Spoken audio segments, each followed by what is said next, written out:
దేవుని కృపా వాక్యం వింటున్న మీ అందరికీ ప్రభుపేట వందనాలు. పరిశుద్ధ బైబిల్లో నుండి ఒక లేఖనాన్ని మనము చదువుకుందాము. అపోస్తుల కార్యములు 16వ అధ్యాయము 30వ వచనాన్ని మనము చదువుకుందాం. వారిని ఎలుపలికి తీసుకొని వచ్చి, అయ్యలారా, రక్షణ పొందుటకు నేను ఏమి చెయ్యవలను?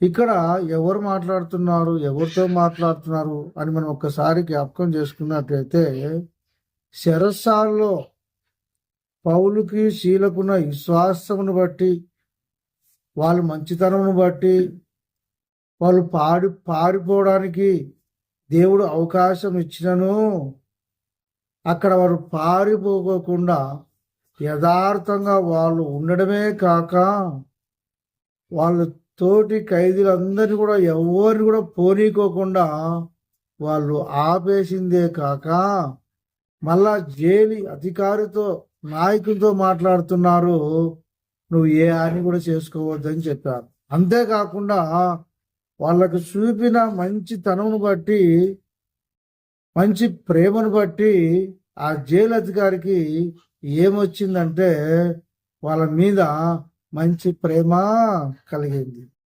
అయ్యా, ఇంత ప్రేమ ఎక్కడి నుంచి వచ్చినది? ఇంత మంచితనము మేము ఈ లోకంలో ఎవరిలోనూ చూడలేదు. మీరు నమ్ముకున్న దేవుడు చాలా గొప్పవాడు.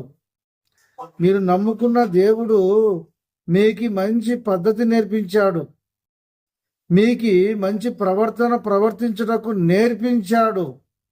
కాబట్టి మీరు నమ్ముకున్న దేవుడు చాలా గొప్పవాడని ఆ జైలు అధికారి కూడా విశ్వాసముంచి వాళ్ళను లోపలికి తీసుకొని వచ్చి,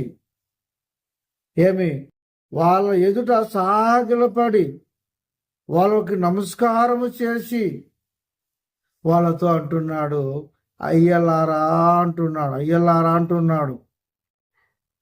జైలు అధికారి ఖైదీలతో అయ్యలారా అని పిలిచారు,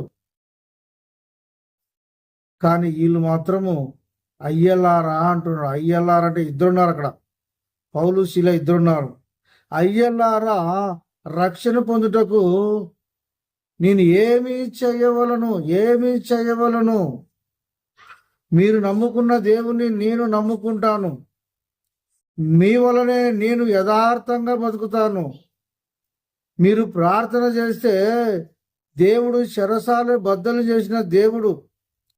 అంతేకాకుండా పారిపోవడానికి అవకాశం ఉన్నా పారిపోకుండా యథార్థంగా ఆగినవారు, పోయేవాళ్ళు కూడా పోకోకుండా ఆపినవారు. అంతేకాక నేను సరిపోదామని కత్తి తీసుకున్నప్పుడు నేను మరణించుకోకుండా ఆపినవారు మీరు. ఈరోజు నేను బతికున్నానంటే దానికి కారణము మీరు. కాబట్టి మీరు నమ్ముకున్న దేవుడు చాలా గొప్పవాడు. నేను కూడా మీరు నమ్మిన ప్రభుని నేను నమ్ముకుంటాను అని చెప్పేసి, అయ్యలారా, రక్షణ పొందుటకు నేను ఏమీ చెయ్యవలను? చూసావా, పౌలు ద్వారా ఎంత గొప్ప కార్యం దేవుడు చేశాడు.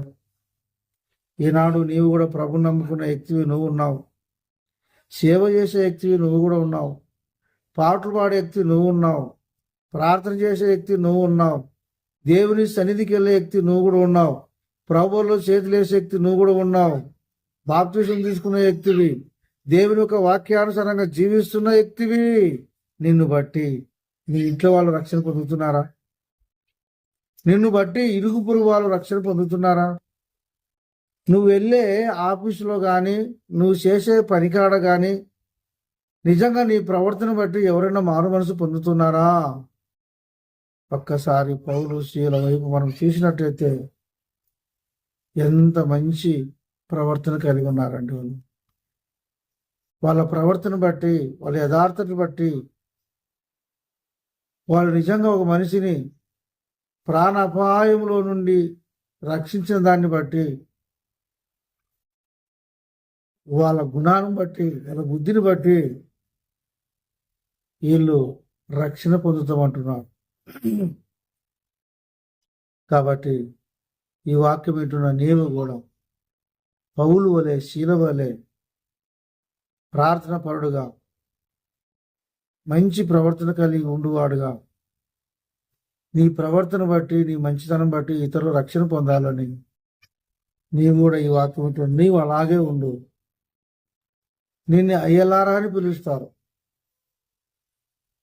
నీకు గౌరవం ఇస్తారు దేవుని బట్టి. వాడు ప్రభు నమ్ముకున్నాడు అని బుద్ధి బాగాలేదని అనిపించుకోకూడదు. ప్రభు నమ్ముకోయిందుడు అయ్యమ్మ పనికిరాంది అని అనిపించుకోకూడదు. ఫలాని స్త్రీ ప్రభు నమ్ముకోయిందయ్యా, చాలా మంచిదయ్యా. ఫలాని వ్యక్తి సేవ చేస్తున్నాడయ్యా, చాలా మంచివాడయ్యా. ఫలాని మనిషి దేవుని నమ్ముకున్నాడయ్యా, చాలా మంచివాడయ్యా అనిపించుకో. నీ వల్ల ఇతరులను రక్షించు. ఈ మాటలు దేవుడు దీవించును గాక. ఆమేన్.